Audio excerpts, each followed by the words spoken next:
শুনতেই হবে। তার আগে ফুল নিয়ে শুভেচ্ছা জানাতে এসেছেন রেজাউল করিম রেজা, সাধারণ সম্পাদক থিয়েটার চার্নি। রেজা ভাই কি আছেন আশেপাশে?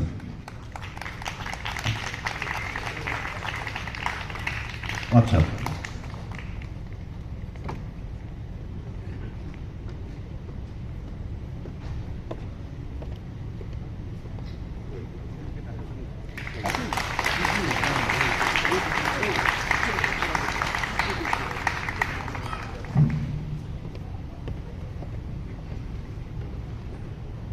আমরা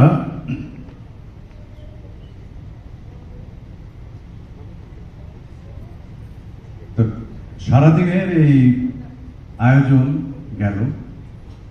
আপনারা যদি 60 বছরে তৌকির আহমেদ আমাদের সংস্কৃতিতে শিল্পীর দায়, এই সারাদিন ব্যাপী অনুষ্ঠানে যারা ছিলেন দেখেছেন, যদি আপনারা কোনো প্রশ্ন বা কিছু বলতে চান, আমরা সাদরে আহ্বান জানাচ্ছি যদি কেউ কিছু বলতে চান।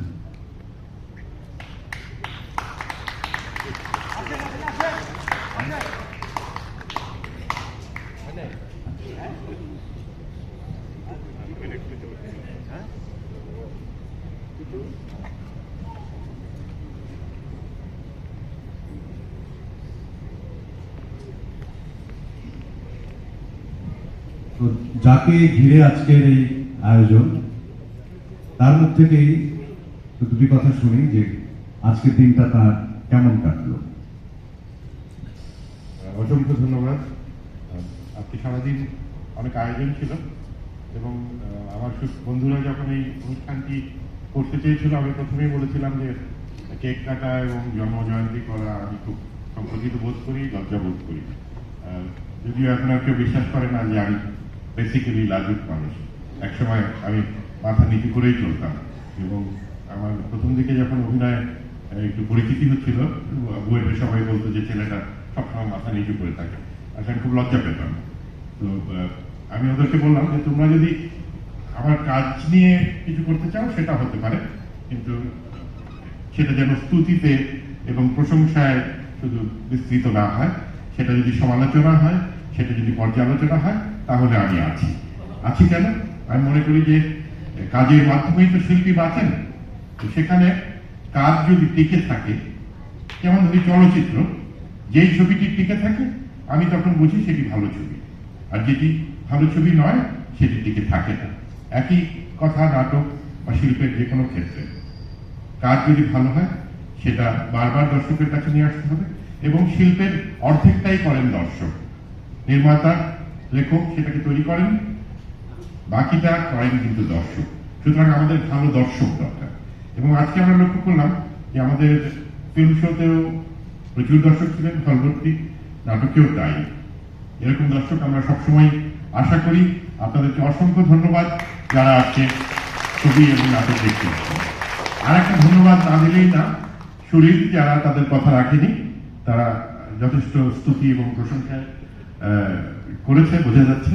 কিন্তু আমি কৃতজ্ঞতা জানাই আমার অগ্রজদের, যারা আজকে সারাদিন এসেছেন, কথা বলেছেন, আমার কলিগদের এবং আমার অনুজদের, যারা খুব আন্তরিকভাবে এসেছেন এবং অনেক আন্তরিকভাবে খোলামেলা কথা বলেছেন, যেগুলি হয়তো আমার স্মৃতিতেও অনেকখানি বিলীন হয়ে গিয়েছিল। আজ তা আমার মনে পড়লো এবং আবার অনেক কিছু নতুন করে শিখতেও পারলাম।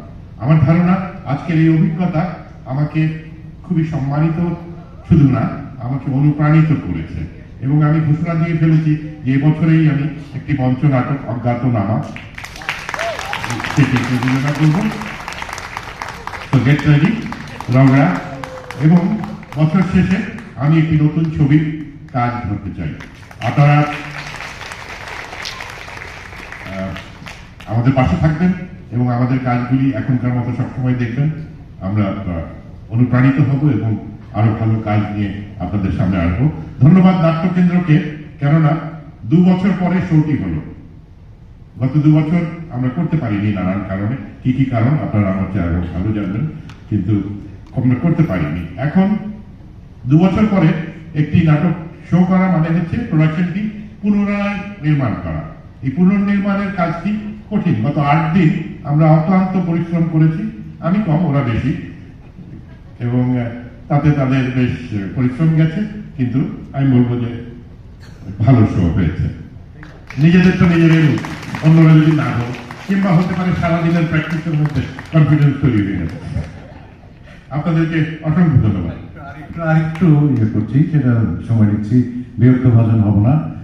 আমি একটু এই কদিন ধরে যারা অক্লান্ত পরিশ্রম করেছেন, নাট্যকেন্দ্র তো এখানে আছেনই, অভিনয় শিল্পী সংঘ এবং সুরীদের যারা ওতপ্রোতভাবে জড়িত ছিলেন, তাদেরকে আমি একটু মঞ্চে আহ্বান জানাচ্ছি। একটু